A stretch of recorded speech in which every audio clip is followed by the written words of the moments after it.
Hi friends, मैं ध्रुव देवनाथ। आप सबको माँ लक्ष्मी पूजा के हार्दिक शुभकामनाएं। माँ लक्ष्मी सबके ज़िंदगी में सुख और समृद्धि लाए। आज इस पावन अवसर पर मैं लक्ष्मी वंदना गाने जा रहा हूँ और साथ में तबला भी बजाऊंगा। तबला बजा के गाना बहुत मुश्किल है, तो आज एक छोटा सा कोशिश है। मुझे अलग अलग चीज़ करने में मज़ा आता है।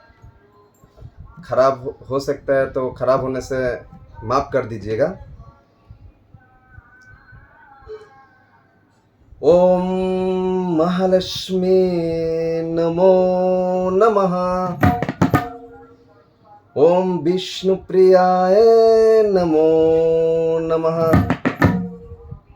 ओम धनप्रदाय नमो नमः।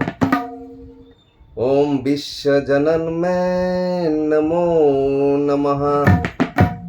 ओम महालक्ष्मी नमो नमः। ओम विष्णुप्रियाय नमो नमः। ओम धनप्रदाय नमो नमः। ओम विश्वजनन्मे नमो नमः। ओम महालक्ष्मी नमो नमः। ओम विष्णुप्रियाय नमो नमः। ओम धनप्रदाय नमो नमः। ओम विश्वजनन्मे नमो नमः।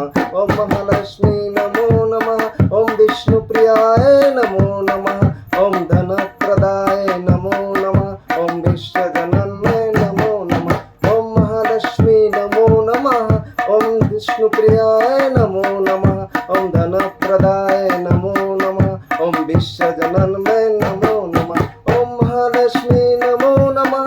ओम विष्णुप्रियाय नमो नमः। ओम धनप्रदाय नमो नमः। ओम विश्वजनन्मे नमो नमः। ओम महालक्ष्मी नमो नमः। ओम विष्णुप्रियाय नमो नमः। ओम धनप्रदाय नमो